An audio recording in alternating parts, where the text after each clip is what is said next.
Hey, good morning and welcome to Breakthrough Walls. I'm Ken Walls and I'm your host. And I have a guy on today. He actually may set himself on fire just to be memorable. I'm kidding. His name is Mike Goldman. He's going to be with us here in just a minute. So see you in a second.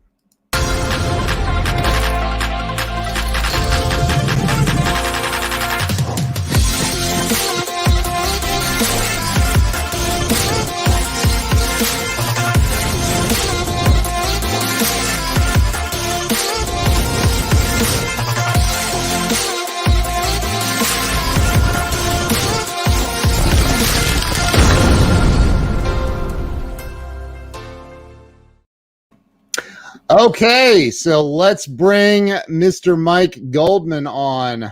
Mike, how you doing? Good. I'm pumped up just from watching that video. I'm ready to go, and I've got the matches right here to set myself on fire. So let's do it. I love it, man. I forgot to tell you, there's going to be times when I put the screen just on you. I'm still here, so don't. All good. So we've got some amazing people already joining us, and if I know these guys, they probably already shared this out. So thank you for sharing it out in advance. And replay viewers, make sure you do not forget to hit that share button. We love to be shared. So Mike, I started this show about 2.5 years ago, and it was literally to help people have a breakthrough in life, of which I hear you know nothing about. Never heard of it. How do you spell that? B what? Yeah, BRAKE. Oh, yeah. Got it. So I think that at the time I was stuck in this particular situation, and I truly believe I started this for selfish motives, selfish reasons, and it's paid off, man. So let's start with telling everybody where you were born and raised. Start there. Yeah, I was born in the Bronx, New York. Okay. When you think of the Bronx, you get a certain picture in your head. I was actually born in a town called Riverdale in the Bronx, which is actually pretty nice. So growing up, if I was hanging out with a bunch of guys and they'd say, "Where are you from?" I'd say the Bronx because it made me sound tough, and I'm about 5'4", so sounding tough was pretty important. If I was trying to pick up a girl and she'd say, "Where are you from?" I'd say Riverdale, because if I said the Bronx, it may scare her away. Right. So what? Are you really 5'4"? Yeah, does that you look shocked by it? I look a lot taller on. You look like 6'2". I thought you were like 6'2", man. So my personality. I love it. So what was it like growing up in the Bronx? I've been to New York one time in my life, and I went through hell. I guess it's also called a tunnel, driving over there, and like the traffic is all I remember. And I came out into Manhattan. My meeting was in Manhattan, and I left Manhattan, and I don't know. It was crazy. I left New York at about 5:30 in the evening. That is a really good time to be. Great time. Yeah, I found out that's the best time to be on the roads driving a car in New York City. So. You get to, it's great because you get to study each block of the city for about a half an hour. So it's right. I was like, oh my God, I think I got out of the city by like midnight or something. But anyway, so what was it like growing up in the Bronx? What I don't think I know I've never been to the Bronx. What's it like? Yeah, it was great. And again, when people think of the Bronx, they think of burnt out buildings and all this stuff. And I actually grew up in a pretty nice area. So it was actually great. Every once in a while, I'll go back there. I only live about 40 minutes from there now. So every once in a while, I'll go back there. And when my kids were younger, I took them back there just to walk around the neighborhood. And man, it was great. We played stickball, we spray painted a strike zone on the wall and played stickball during the day, and played a great game called Ring Alivio at night, which was basically like tackle, hide and go seek. So you were somebody was typically bloody. usually me before the end of that game. But you know, it was honestly, it was a great place to grow up.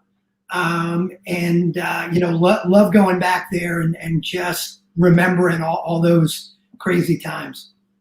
So so that's where you went to school, high school, all that, right? Did you end Yeah, up? I went to, you know, obviously you know, no private school. You know, Riverdale's kind of a nice area, but we had zero money.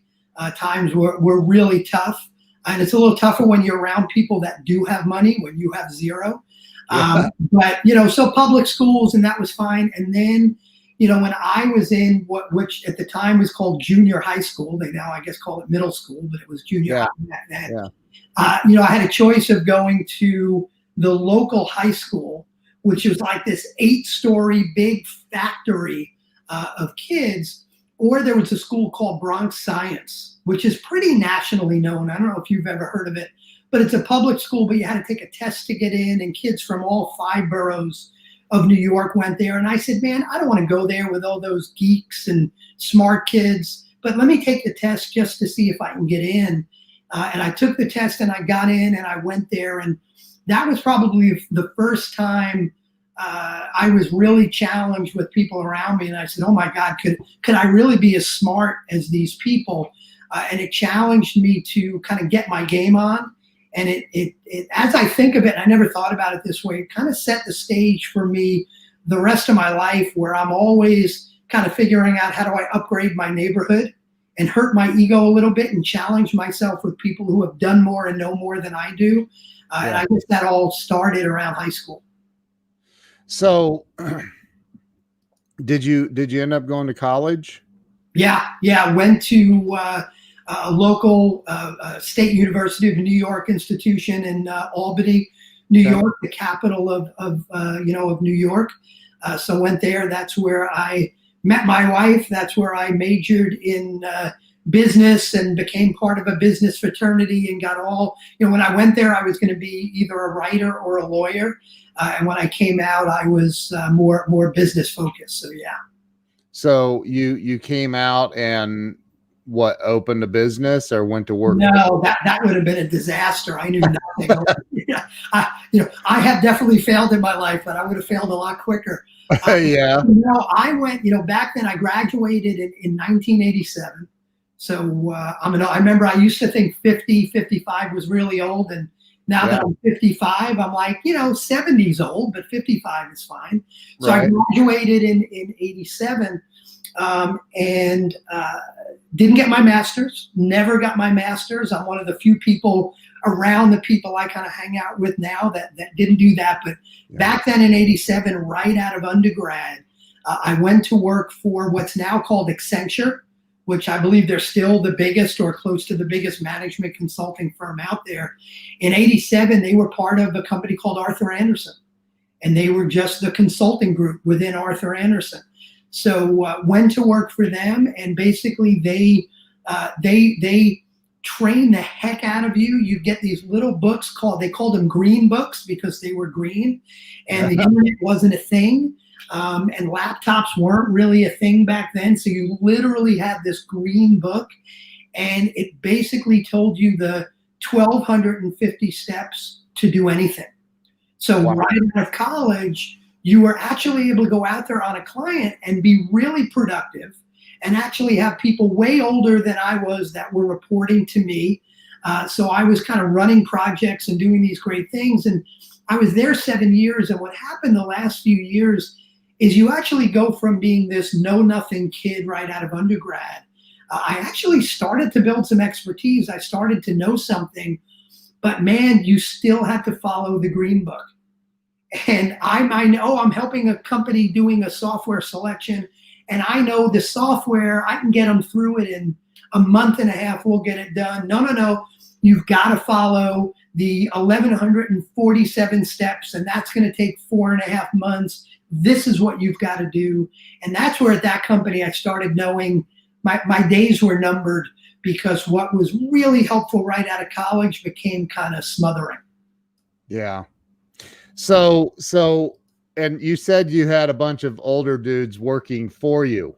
Like I'll bet they loved that. Oh yeah, yeah. They love the little 23-year-old that was telling them what to do. It was crazy times. I mean, I look back and it was such an incredible learning. I remember for a retailer, we were doing testing a new replenishment, this system that automatically replenished their inventory, and I headed up the testing team. And, there were all these programmers and testers that were in their 30s and 40s. And here I was, probably 23 years old, running the team. And the craziest day I remember, this is back before family, no kids. So yeah. It was about work. And I started work at 7 a.m. We worked around the clock until 2:00 in the afternoon the next day. It was the last day to get the system tested before it went live. And it's amazing when you work hours like that. And I didn't work that way every day. I wouldn't be here anymore. Yeah. But when you work crazy hours like we did, all of a sudden you go through a phase where you were getting home at about 7:00 at night from the work you did, and you thought, my God, what am I going to do the rest of the night? I've got all this free time. It's crazy. So that was fine when I was 23. Now that I'm 55, I don't think that's a life I'd want to live anymore. Yeah, I can't. I used to do that, and that's just not in my makeup anymore. People are different now. It's funny now. I've got kids, 26 and 23, and my daughter's 23, and she's actually working for a small consulting firm down in Maryland, and the goals are very different. I mean, I don't mind saying I'm actually a little embarrassed of it now because I think it's crazy. But when I graduated college, when I started working for what's now Accenture, my goal was you could beat me, whip me, kick me, work me 24 hours a day. I'm making partner. I'm buying the big house. I'm buying my BMW. It really was all about money and status. Yeah. And obviously it's very different for me today. It's easy to say once you've done something with your life, oh, the money's not important. But I look at my daughter, who, and actually she just turned 24. She'll kill me if she watches this. And I said 23. But my daughter and the people, even into their 30s, their lives, I think, are much more purposeful and holistic. They actually give a rip about society. Yeah, and I do now too. But back then, I'd be lying if I said I cared about, if global warming was a thing back then that we cared about. I don't care. I'm making partner. I don't care. I'm buying my BMW. Right. So it's crazy. As you toss what's that? As you toss a Pepsi can out the window of your car. Yeah. Well, I'm going to see an Indian crying on the side of the road like that. Oh, I remember. Yeah. So I look back on those days and I cringe a little bit, but I'm honest, that's the way I felt. And I know people today are very different. Most people would not put in those kinds of hours just for a job. They would do it for a cause. Yeah. And I work with my clients to help them figure out what that cause is, because they'll do it for a cause, but they're not going to do it just for a job to make money. No. Well, yeah, things are definitely different. Every time I say that, like, times are different. The kids today don't understand. I think that's a generational thing, man. My grandfather used to say the same thing, but it is significantly different today, for sure. I think it depends how you say it. When I hear people, I'm pretty open-minded, and when I hear people say, these kids, this generation, they don't work as hard. They want to, they get a trophy even if they come in last place. I call BS on that stuff. I am not the 55-year-old, these kids today. I think they're different. I actually think they're different in a great way. Yes. And I think when CEOs, and I work with CEOs and leadership teams, and when they start complaining about the millennials or complaining about Gen Z or whatever, when they're talking about the 20s and 30 somethings in a negative way, I push back. And it's like, look, you've got to give them something to fight for. Yep. Give them something they care about. Give them purpose. It's easy to say, in my day, we would work hard because we're getting a paycheck. These are not your days anymore. And those weren't any better than they are today. They're different. Right. Make it work. Yes, I agree. I do not believe in everybody getting a trophy, however, but I do agree with you. I think that and yes, it is different. It's different today, but you've got to recognize the differences and build on those, right? Or stick your head in the sand or just be a crotchety old bastard complaining about everything, and that's not a fun life for anybody. It's not, and it's not a great way to live. So, or build a business for that matter. Nope. So how long did you work? And that was Accenture. How long did you work there? Yeah, I was there 7 years, and Okay. then family on the way. Had my first child, my son, and I said, you know what, this consulting life of travel all the time. And right after I was married, I was in Fairfield, Ohio, for about a year, coming home on the weekends. That's Wow. the life. So I said, hey, I got kids on the way.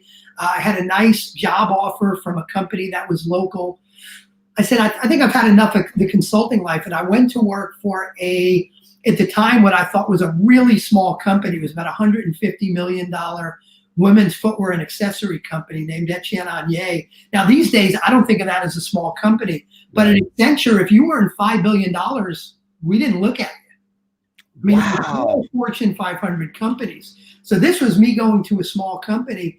And I was there 3 years, and I learned a couple of things. One, I learned I wasn't as smart as I thought I was. Because I went there thinking, I'm a consultant, man. I know my stuff. Right. Y'all need to get out of the way. I'm going to go to this little $150 million company. They're going to want to make me president and CEO tomorrow. Right. Because these guys know. They're not Accenture consultants. And I went there, and I said, oh, my God, I'm not nearly as smart as I thought I was. There were some super quality people there. So it put me in my place a little bit, but I loved it. I built this brand new department. That's why they hired me in. And as I was building it. This was around 30 years old-ish? This was, right around 30. Okay. Right around 30. And I built this brand new department, this new line of business for them. And it was great for the first year and a half as I was building it. Great time, very successful, learned a lot. And then I had to manage that new business. And that was my first learning was I wasn't as smart as I thought I was. My second learning when I built the business and now I had to manage it is I don't love just managing a business. I'm more of a project guy. I like something new all the time. And I wound up hiring my replacement and then, reading the Wall Street Journal every morning. Wow. And saying, I got to find something that's more exciting. And I ended up getting back into consulting, working for a company called Deloitte Consulting, getting back into consulting for another 7 years. Wow. Until I got to the point that I said, you know what, this is, I used to look at my next step was partner. I was a senior manager. And I looked at the life of the partner, which I always glorified. And as I got real close to it, I said, I'm not sure that's who I want to be. And by the way, they're not making as much money as I thought they were making. They're not in control of their life. Once you make partner, there's a whole other hierarchy. You now become a peon junior partner. Yeah. And now there's a whole, and I said, man, so I started looking for something else. It was probably maybe the most depressing time of my life because I started looking for what else was out there. And my whole career was, like a roller coaster ride on the way up. For many years, the young guy, learning more, getting raises, getting promotion. And I got to a point where I felt like I hit a brick wall. And I said, I don't know what's next. And that was when my wife and I had actually saved up a whole bunch of money and refinanced the house because we got a lower interest rate and took some money out and put it away. And we were going to redo our kitchen and spend about $120,000 just redoing this whole floor of a house. And I said, stop. This new kitchen is going to make us really happy until the first time we've got to clean it. And then it's just going to be the same old life where you're in a job you don't love. I'm in a job I don't love. Let's keep that money in the bank Yeah. Let's take a shot. I was pushing 40. And I said, let's take a shot because it's only going to get harder from here. When our kids get to college age, that's not going to be the time to take a shot. So I said, I'm going to start my own business. And I started my first business, which was I bought an office of a franchise, a staffing and recruiting firm. That was I said I never got my MBA, right out of undergrad. I lied because that was my MBA. Yeah. I will tell you, that was a 3-year, $300,000 out the window MBA. That was not the business for me. Yeah. I call it a failure, and this is kind of cliche at this point, but I wouldn't give up that time for all the world. It was not the right business for me. I lost a lot of money, but that learning for me was irreplaceable. Just learning how to, here I was a consultant working with CFOs and CIOs and sometimes CEOs. That's very different than running your own business. That's a whole different. That tells you almost nothing in how to run your own business. For example, when I started that business, it was like, hey, well, who do I sell to? Well, start with your network. Excuse me, I don't have a network. I spent the last 3 years in LA working with Disney and in San Francisco working with Levi Strauss. Here I am in northern New Jersey. I've got no network. What do I do? So, man, it wasn't the right business for me, but I wouldn't give it up for the world. So go back to you're back into consulting at Deloitte. You said Deloitte Consulting. Yeah. Is that the same Deloitte that everybody's heard of? Yeah. Yeah, they're now just called Deloitte period with a little green period. Yeah, yeah. When I was there, it was it was initially Deloitte and Touche was the name of the firm. Yeah. Then they were just Deloitte, and we were called Deloitte Consulting. So I had a tendency to work for big accounting firms that had consulting arms. Right. I was in Deloitte Consulting. So what was so you'd get up at whatever time in the morning, I assume early, if you had to be at work by probably 8 or whatever. And what was it like? Like, what is that like? I've always owned my own business for the most part. So I don't know what it's like what'd you do? Take the train, the subway. Huh? I spent 3.5 years living in New Jersey with clients in California. So here's what it was like. So you flew a lot. So a lot. So what's bigger than a lot? So here was my life. Sunday night, packing, being kind of depressed, knowing I had to leave again Monday morning. Typically, and I only realized this after I was done with this, my wife and I would typically have a fight over something stupid. And I have a great marriage. I've been married 30 years. We would fight over something stupid every Sunday night. Oh, my God. Only hindsight led me to realize it was because we were depressed, that I was about, we were on stressed out that I was about to leave again. So Sunday night I would pack, fight with the wife. Monday morning, crazy early, I would take a flight to California. Jeez. Get there, do a little work, have some dinner, work in California, either at Disney in Glendale, California, or Levi Strauss in San Francisco. Work Monday through typically Thursday, sometimes Friday. On good weeks, I would go back home Thursday night, work from home on Friday, then have a good day Saturday, and then say, crap, I've got to fly out again. 3.5 years. Oh, my. I was in Little Rock, Arkansas, and I was in Ohio for a little bit. So it was crazy travel.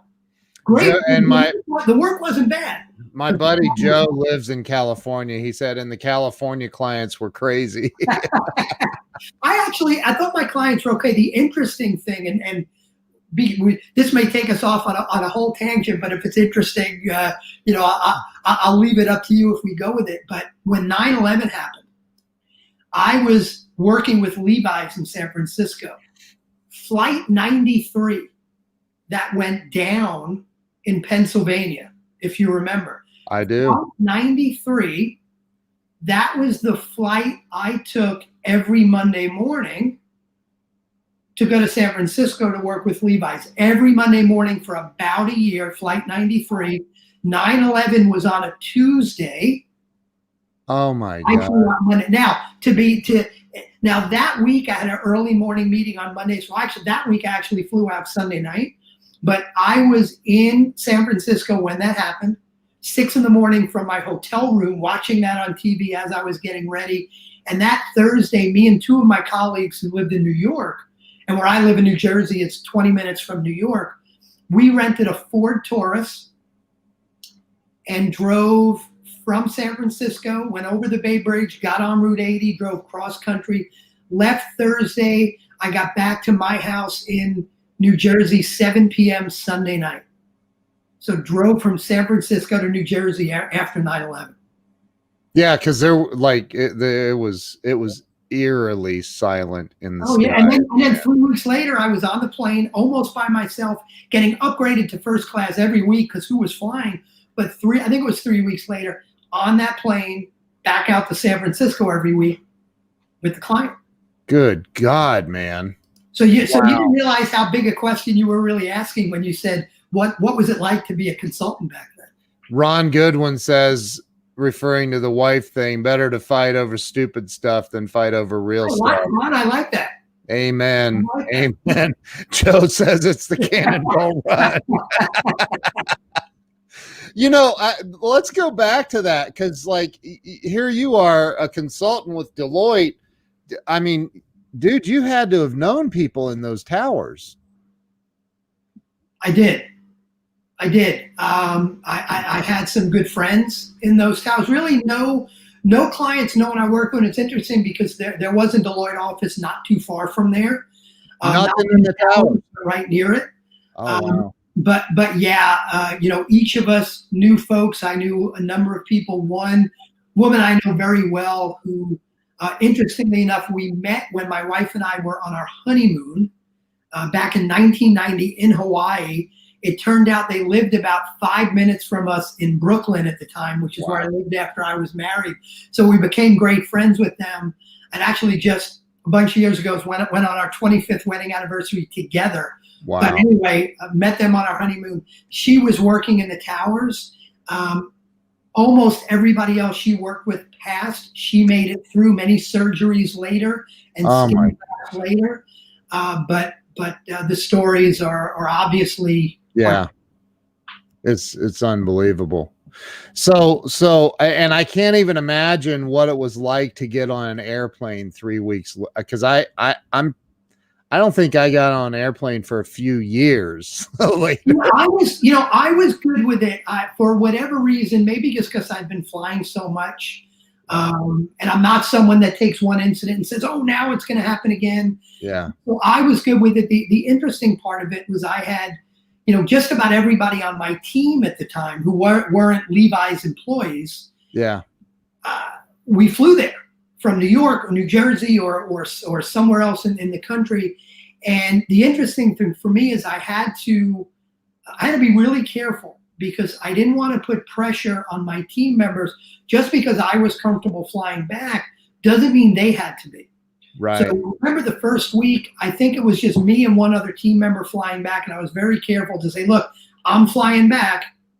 You don't have to. And remember, those were the days, this was, back in 2001, it wasn't so easy to do this. We didn't it wasn't. And all this stuff. No. So if you weren't there at the client, it was harder to be productive. But there were some who, it was another month before they felt comfortable flying.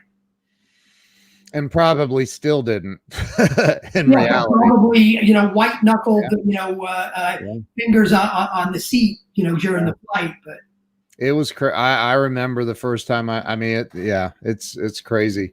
So you decide after 14, 15 years, 16 years maybe of working with these other companies combined, you decide that you're going to start your own business. And what did you say? It was in the temporary. It was staffing and recruiting. Staffing. So Okay. here I was. I went. This is interesting, Ken. I went from now it was a franchise because even though I'd been a consultant, and you think, oh, this guy knows business again, for working for a Fortune 500 and starting your own small business, it's like the difference between being a fireman and a dog walker. Like it's just different worlds. Yeah. So I actually bought a part of a franchise. Became a franchisee because they're going to teach me how to do it. And I quickly went from coaching, or I'd say consulting and advising CFOs and CIOs and CEOs to getting yelled at by an HR rep 1 year out of school because our receptionist didn't show up on time, because we were dealing with like junior level temps and customer service reps. So it was kind of an ego whack on the head. And like I said, it was 3 tough years, a lot of money out the window, but learned how to sell, learned how to give the right service, learn the ins and outs of running a business. And it's interesting. I started in that business. It's such a staffing and recruiting is such a commodity business. And I said, well, I'm much smarter than that. I've been a consultant for all these years, 15 years consulting. I'm going to blow these folks away that, how do they sell? They're like bringing plants to prospects with a note that says, we can help your business grow. I'm like, give me a break. I'm more strategic than that. Meanwhile, the 25-year-old woman bringing that plant with the cutesy card was outselling me. Right. I'm going to be more strategic. So I started doing these workshops focused on how to get greater engagement, greater productivity, greater retention from your employees. And the workshops were great. And I wound up taking the workshops, writing my first book from the workshops. The workshops were great. I have a line of people waiting to talk to me after the workshops, some of them free, very few of them paid. But it did nothing to build my staffing and recruiting business. So I finally decided one day, I was reading, there's a great book by Seth Godin. Most of his books are marketing books. You've probably seen them or read them. But he wrote this great little book called The Dip. The Dip? The Dip, D-I-P. Uh-huh. And in The Dip, he talks about, the whole idea of The Dip is that most people start a business and they're flying high, and then real life kicks in and you start doing this and you're running out of money and you're starting to get discouraged. And right about here, you run out of money and patience and you quit right before this was about to happen. Yep. Now, his point, he has one whole chapter that, and I may not get this totally right, but it was something like, how do you know whether you're in the dip or you're in Death Valley? Like his idea was not never quit. His idea was sometimes you quit too soon. Yeah. So in this chapter about how do you know whether you're really in the dip or in Death Valley, he had, I think it was about 10 ways you know you're really in Death Valley. And I think I hit 9 out of 10. Oh, wow. And I said, ooh, and I remember I was at my town pool with my wife reading that book. And I read about a book a week, so I'm a crazy reader. I'm reading at the pool. And I looked at my wife and I said, I've got to close the business. I was reading that book because it was going to help me to fix the business. And I read the book and I said, I've got to close the business. And what I did is I shifted, and it wasn't even anything to sell. It's not like I can sell it for a lot of money. We were losing money. So I basically closed the business and I said, I'm just going to keep doing these workshops because I love it and I'm really good at it and people are getting value from it. I don't know what that means. I don't know if I'm a coach. I don't know if I'm a consultant. I don't know if I'm a facilitator. I don't care what I am. This is what I'm going to do. Right. And the name of my workshop was called Performance Breakthrough Workshops. You like that word, breakthrough? I know. I do. Performance Breakthrough Workshops.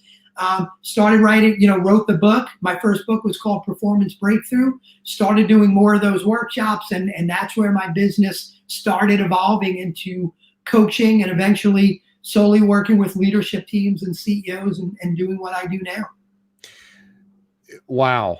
So, and you said you lost about 300,000 on that business. Yeah, keep saying that. Say that again.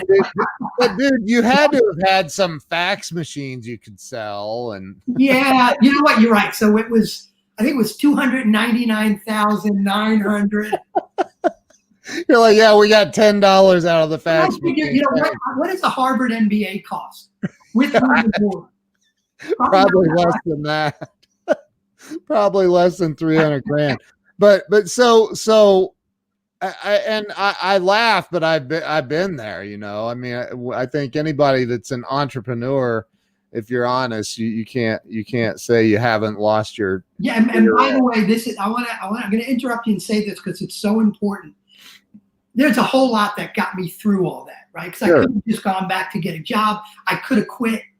You know, by the way, I should have closed that business a year in. Yeah, it took me 3 years to say this isn't working, but I learned a lot. I read a lot. I had coaches. I went to training. I listened to Tony Robbins. I walked on coals. I did all this stuff that got me through it. But I will tell you, and it's not because she's standing behind me somewhere and you don't see her, my wife, Angela, got me through this because I am definitely more the entrepreneur. Yeah. I can take not getting a paycheck every week. I can take making the investments. I can take that fear. She is much more about the paycheck every week. Yeah. And scared to death when I told her I was quitting the consulting thing and starting this business. She could have very easily whacked me in the head and said, all right, schmuck, enough. Go get a job. Right. And I was at the point literally in tears saying, I'm not sure how we're going to pay the mortgage. I'm not sure what I'm going to do.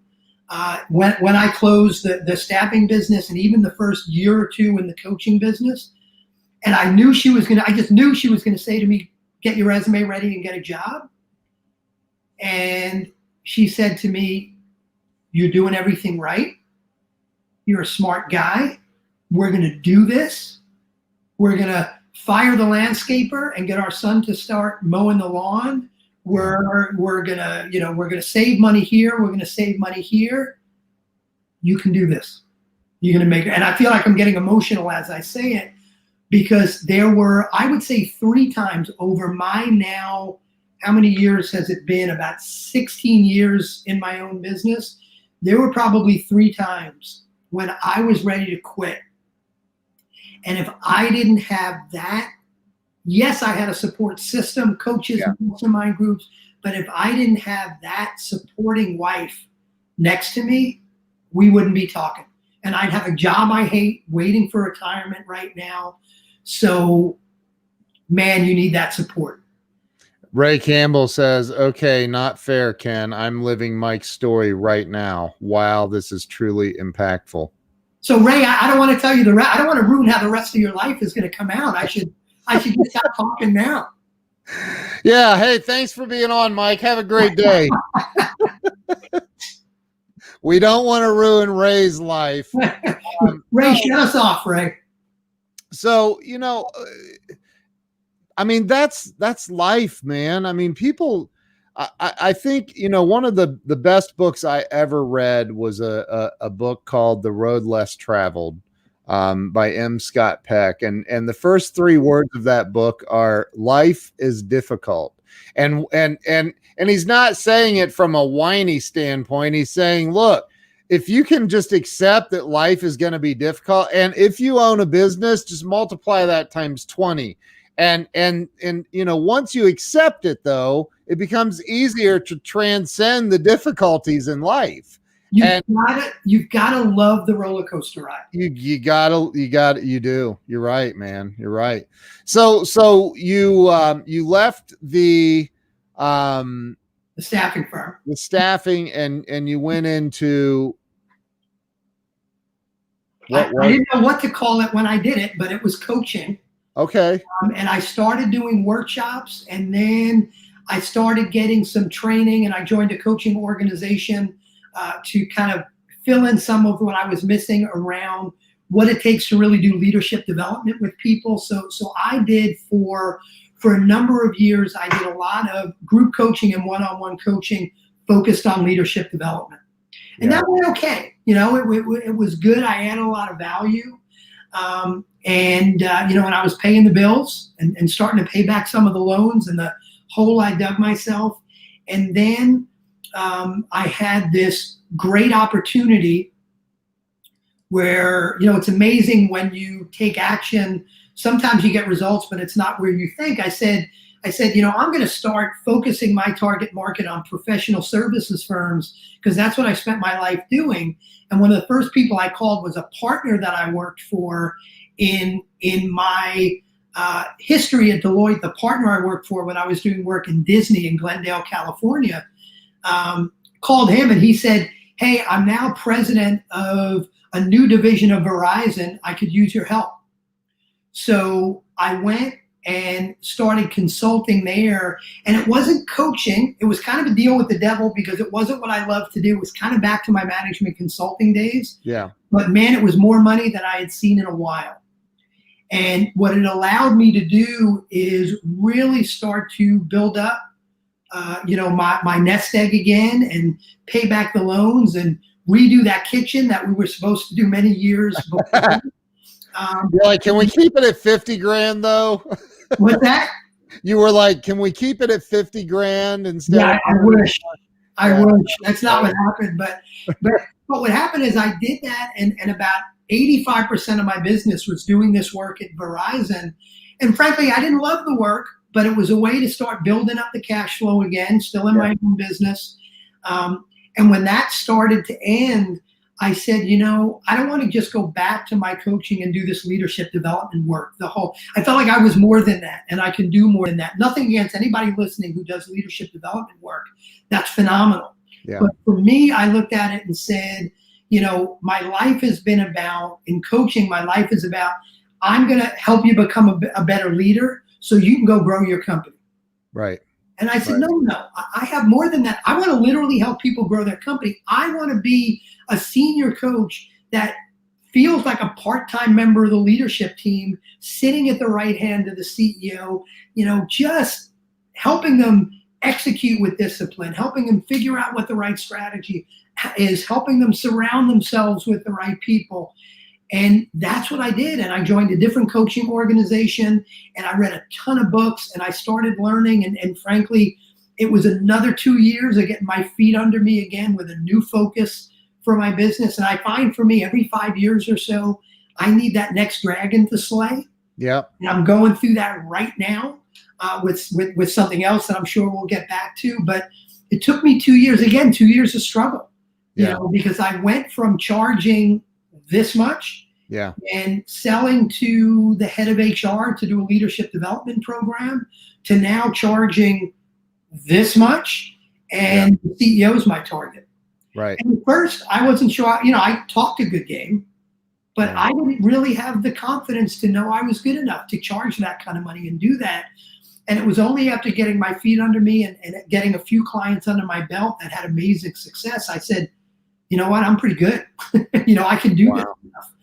And slowly started building that business and got to the point a couple of years ago where I knew exactly how to keep going and I had doubled my business from where I was. Wow. And I knew exactly how I was going to double it again. I told my wife about what my plan was, and I told my wife what my 3-year goal was in terms of a dollar amount, and it was more money than we could ever imagine either of us would be making.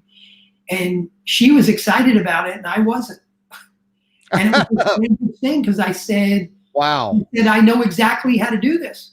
I can keep doing what I'm doing, but do it better, charge more, work with some better clients, and I can get this done. And most people would be excited about that. But I said, I need something that scares me. I always need something that scares me. Back when I turned 50, I read something that said, every once in a while, you've got to do something that terrifies you. So when I was 50, I took a stand-up comedy course and did 10 minutes on stage in front of an audience at a place called the Comedy Cellar in the Village in Manhattan, which is a pretty famous comedy club. Yeah. It's just to do it. So my latest thing, and if I'm moving past, too fast, Ken, you'll pull me back. No, go. Yeah. My latest thing is about 2 years ago, I said that next big dragon to slay is I had always done public speaking. I mean, you could tell I'm very passionate about what I do, and that comes across when I speak publicly. Publicly, one of the things I was always very good at, but public speaking was always a means to an end to get coaching clients. And I said, wait a minute. My next dragon to slay is I'm still going to coach, but public speaking needs to be a consistent, a significant revenue stream for me. I need to diversify my business and do more speaking. And then once I said that, made that decision, I was really excited about it. Then I said, crap, in order to really be a public speaker that does well and is out there, I've got to write another book. Because at that time, my book was about 6 years old. My first book is great, very proud of it. It's not as relevant to what I do now with my clients. I've got some new ideas that I share. Right. So now I've got to write another book. And for a 2-time author, it may surprise people to hear I hate writing. But said I've got to write another book. Came up with a great idea for a new book that we can talk about. I just launched it in April. But that's my pivot now is became a author of a second book. I'm doing way more public speaking. And, as this COVID thing hit us and we're doing a lot more virtually, my whole plan of I'm going to be on stage and now be a public speaker shifts a little bit. We're not on stage in front of people. Right. So it's shifted for, my big project now, one big monster project after another, is I'm taking a lot of the content from my book and some other content, and I'm almost done creating an online course based on my book. Yeah. So my pivot has been going from just coaching and growing that business. That's going great, to now speaking an online course and having all of that work together into a more diversified business. Ron asks if you followed Dan Sullivan. I know of Dan Sullivan, strategic coach. I listen to, he's got a podcast with Peter Diamandis, who's a futurist. Yeah. You don't know him, read his books, he's great. And Peter and Dan do a kind of a futurist kind of podcast together that's really good, called Exponential something. I forgot what it's called, but great podcast. So why don't you hold up your new book? Show everybody your new book. Breakthrough. Breakthrough. I love that word. Yeah, like that. There's that word again. And the idea for the book was, so I decided I was going to do more speaking, knew I had to write a book, but didn't immediately have an idea for a book. And everybody says middle of the night, it's, early morning, about 3 a.m. I woke up, had a splitting headache for whatever reason, couldn't fall back to sleep. And for me, middle of the night, I get all these wacky thoughts going through my head, when I'm up.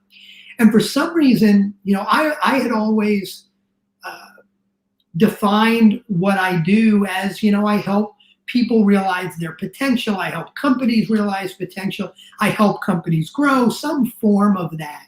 Right. For some reason, it jumped into my head that what I do is I help build great leadership teams.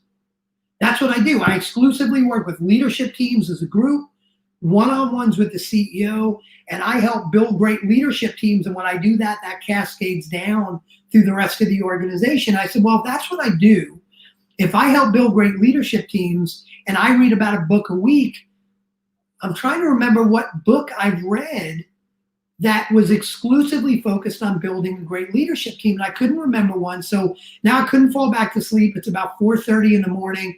I get on Amazon and I'm looking for books exclusively on how to build it, how to structure a leadership team, how to build culture on a leadership team, how to execute, how to learn and grow as a leadership team. And of course, I found thousands of books on leadership, dozens and dozens of books on team building.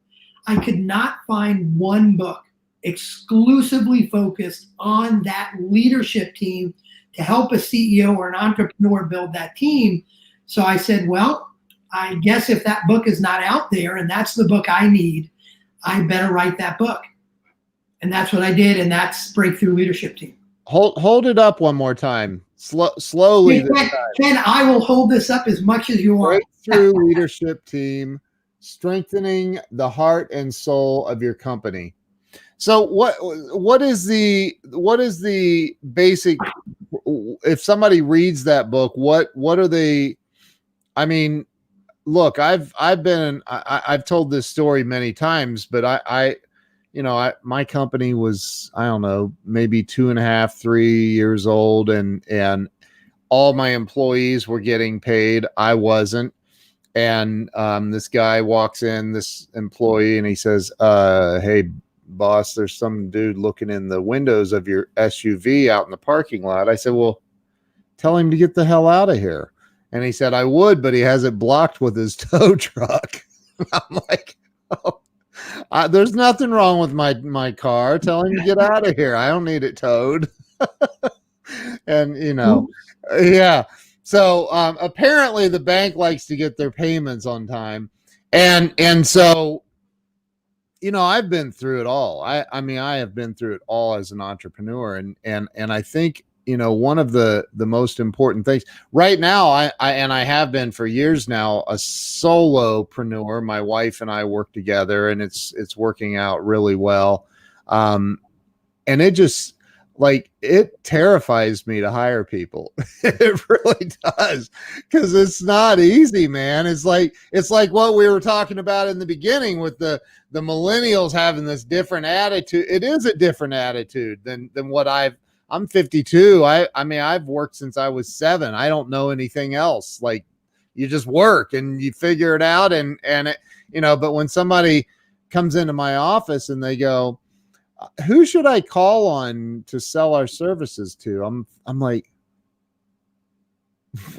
what? I'll do it. Go. Just clean the bathroom or something. I know I hired you for sales, but so what is that book? What's it going to, for somebody building a business, just getting started, a CEO of $100 million company? What are they going to get out of your book? Yeah, well, first off, the focus is anywhere from the entrepreneur that has gotten to the point that they want to scale beyond just them. Like if Ken, you said, hey, I want to grow this now to be a $5-10 million business, and I've got to build a team around me. For that entrepreneur that is saying, I now have to build a team around me, it's focused on them, all the way up to that entrepreneur that may be 150, 200 million in revenue. Yeah. They've got a leadership team, but they're saying, how do I get to that next level? Right. So what it's going to help for both of those types of folks is, number one, it starts with self-leadership. Yep. If you are not focused on the right things, if you don't have your head on straight, if you don't know what your strengths are and how to leverage those strengths so you can build the right people around you, number one, it starts with self-leadership.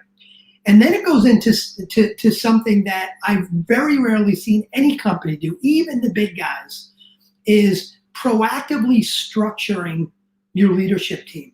Typically, the leadership team evolves. All of a sudden, stuff starts falling through the cracks on servicing your clients, so you hire a customer service person. You as CEO can't handle all the sales anymore. Prospects are falling through the cracks, so you hire a salesperson. You do it after there's a problem. One of the things I do in the book is I help the reader understand all of the different roles of the company. And by the way, even in a 1 or 2 person company, you still have a sales function and a marketing function. Yep. And an operations function and all those functions still exist. They may all be in one person, but they all exist. So if you do want to scale and grow your company, I help you understand how you figure out what all those functions are. And then as you plan out the growth of your business, from revenue to profit to number of clients, number of products, or number of projects, or number of full-time employees, all those things, as you scale your business, let's proactively, quarter by quarter, figure out how the structure of your leadership team needs to change and who you need to add and when, so you can actually start focused on finding those people before it becomes an emergency and you hire the wrong people too quickly. Yeah. So it's self-leadership, it's structuring the team, it's how do you find the right people, it's how do you build the right culture on the leadership team, because people want to build the right culture for their company. Yeah. And they have trouble doing it. And I'd say, stop thinking about culture for your company. Build the right culture on your leadership team, and it'll cascade down to the rest of your company. So it's culture, it's executing with discipline and accountability. And I go through very specifically, how do you prioritize, and how many priorities should you have, right? How many CEOs do we talk to? What are your priorities this quarter? And they list out 17 things. Yeah. Sorry, that's a laundry list. That's not priority. How do you prioritize? How do you figure out what you need to measure? And I think most importantly, what does that planning and communication rhythm look like? What's that meeting rhythm needs to look like? Your daily huddles, your weekly meetings, your quarterly meetings. And I have agendas for all those meetings. And then the last section of the book, the last chapter, is all about how you continue to learn and grow and improve as a leadership team. So it talks about developing and coaching the members of the leadership team. It also talks about the hard decisions of how you assess the talent on your leadership team. Who are your A players? Who are your B players? Who are your C players? And who are what I call your toxic C players? And how do you make the hard decisions on when you coach those folks, and when you need to cut the cord and send them off to go work for the competition? So you go through it all. Those things. And that's all in this book. It's a big book. There's a lot of pages. That's awesome. A lot of pictures. That's awesome. So, yeah, it's all there. So Ron says, can you explain hedgehog concept? Yeah, that was a question out of left field, but I can, and I love it. And I talk about it a little bit in the book. So the hedgehog concept is a Jim Collins thing. It's a story that he didn't create about the fox and the hedgehog. But the hedgehog concept is about figuring out your one thing that you're going to focus on. Like the hedgehog, knowing that as many ways as the fox is going to attack that hedgehog, they just kind of curl in a ball and they get that armor over them, and the fox kind of bounces off. And the hedgehog is really the intersection of three questions. One is, what are you passionate about? Which may be your purpose as a company. But number one is, what are you passionate about? Number two, what are you, or what can you be the best in the world at? Number three, what drives your economic engine? So think about that. So you do that as a company, but sometimes an easy way to think about that is think about that as an individual. If you, in your career or in your business, were doing something every day that you were passionate about, that you were or could be best in the world at, and was driving a whole lot of dollars coming in, man, why would you ever want to retire? That's the intersection of those three things. That's beautiful. That's the hedgehog concept. Wow. The name of the book is Breakthrough Leadership Team, to answer Cameron Builds Brands. And I'm going to drop the link in the comments as long as it goes through okay, because I think that it's important that everybody go out and get a copy of this book. If you are a business owner, leader, whatever you're doing in business, I'm going to drop it in the comments here, because I think everybody should go get it. So there it is. I posted it, and by the way, Ken, my wife agrees with me, because we may have to upgrade our kitchen again soon. So that is funny. Oh my gosh. How often are you going to upgrade your kitchen, Mike? Hey, I'm 55 years old. The kitchen's beautiful. The next time we upgrade the kitchen, it's going to be after we downsize and move somewhere warmer. Yeah, exactly. So, let me ask you this question, and I ask everybody that comes on the show, I ask this question. What do you think? And by the way, the number one answer is fear. So you have to do better than that. Pressure. No pressure. So what do you think the number one thing is that holds people back from experiencing real success and happiness? Not that they're the same, but what do you think holds people back in life, in general, from experiencing success and happiness? That's kind of a small, insignificant question, isn't it? It is. Yeah, I know. It's not a So big deal. I don't really have to answer it. no, I love the question, and I don't think it's fear. So I'm going to give a different answer. I think your number one answer is there's a better answer than that. I think it's focus. And let me explain what I mean by focus. Our lives are about what we focus on. If there's study after study that talks about the number of bits of information that are coming at us every second. And I think the last study I saw was many, many years ago. And I'm not going to get these numbers right. I don't remember the numbers, but you'll get the point. It's something like there's 2 million bits of information per second hitting us. And now with the internet and everything else, it's probably 20 million, but 2 million bits of information. We only have the ability as human beings. There's something right where our brainstem hits our spine called the reticular activating system, the RAS. That's what helps us figure out what to focus on. We only have the ability to focus on 186 bits per second. 2 million hitting us, we focus on 186. That's why if I said, look around your room and find everything that's the color red, and you did that now, you may want to do that now. Look around your room, look for everything that's the color red. Yeah. And now look back at the computer. Tell me everything you saw that was blue. Right. You can't do it because you saw it, but you didn't focus on it. So our life is it. So what we focus on, the meaning we put behind the stuff that happens to us, the meaning I put behind losing $300,000 in 3 years in a staffing and recruiting business. Reality is what we focus on. Which 186 bits are we going to focus on? So you could focus on those things that are outside of your control. Yep. You could focus on that was a failure. I never want to do that again. Or you could focus on what's in your control. And instead of focusing on what you don't want, you could focus on what you want. And I promise you, if you focus on what you can control and you focus on what you want, you will move forward and you will do it without all of the stress and frustration. You'll be stressed again. You'll be overwhelmed in your life. But I promise you, when you're stressed and overwhelmed, I know exactly what you're focused on.